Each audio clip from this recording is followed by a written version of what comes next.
Hi ನಮಸ್ಕಾರ, ಎಲ್ಲರೂ ಹೇಗಿದ್ದೀರಾ? ಚೆನ್ನಾಗಿದ್ದೀರಾ ಅಂತ ಅಂದ್ಕೊಂಡು ನಾನು ಕೂಡ ಚೆನ್ನಾಗಿದ್ದೀನಿ. ವೆಲ್ಕಮ್ ಬ್ಯಾಕ್ ಟು ಲಿಖಿತ ರೆಡಿ ಯೂಟ್ಯೂಬ್ ಚಾನಲ್.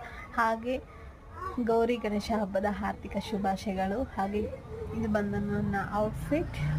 ಬನ್ನಿ ಹಬ್ಬಕ್ಕೆ ಏನೇನು ಪ್ರಿಪ್ರೇಷನ್ ಮಾಡಿದೆ ಅಂತ ತೋರಿಸ್ತೀನಿ. ಹಾಗೆ ಕಂಟಿನ್ಯೂ ಮಾಡ್ತೀನಿ ಲಾಗ್. ಕಡುಬು, ಅನ್ನ, ಹಪ್ಪಳ, ಹಾಗೆ ನಮ್ಮ ಅತ್ತೆಗೆ ಅರ್ಶಿನ ಕುಂಕುಮ ಕೊಡ್ತಾ ಇದ್ರು ಮಮ್ಮಿ. ಹಾಗೆ ಕ್ಯಾಪ್ಚರ್ ಮಾಡಿದೆ. ಹೆಣ್ಮಕ್ಳು ಗೌರಿ ಹಬ್ಬದ ದಿನ ಅರ್ಶಿನ ಕುಂಕುಮ ಕೊಡೋದು ತುಂಬಾ ಖುಷಿ ಕೊಡುತ್ತೆ ಅವರಿಗೆ. ಹಾಗೆ ಇದು ನಮ್ಮೂರ ಸಾತ್ನೂರು ಗಣೇಶ. ಸಾತ್ನೂರು ಗಣೇಶ ಅಂದರೆ ಎಲ್ಲ ಫೇಮಸ್ಸು. ಹೇಗಿದೆ ಏನು ಅಂತ ಕಮೆಂಟಲ್ಲಿ ತಿಳಿಸಿ. ನನಗಂತೂ ತುಂಬಾ ಇಷ್ಟ ಇದೆ ಗಣೇಶ. ಹಾಗೆ ನಮ್ಮ ಮಾವದು ಎಂಗೇಜ್ಮೆಂಟ್ ಇರೋ ಕಾರಣದಿಂದ ಹೂ ಕೋಸ್ತಾ ಇದ್ವಿ, ದಿಂಡು ಮಲ್ಲಿಗೆ ದಿಂಡು. ಸೊ ಈ ವಿಡಿಯೋ ಇಷ್ಟ ಆದಲ್ಲಿ ಪ್ಲೀಸ್ ಲೈಕ್ ಮಾಡಿ, ಸಬ್ಸ್ಕ್ರೈಬ್ ಮಾಡಿ, ಕಮೆಂಟ್ ಮಾಡಿ. ಮುಂದಿನ ವಿಡಿಯೋದಲ್ಲಿ ಸಿಗ್ತೀನಿ. Until bye. Thank you so much.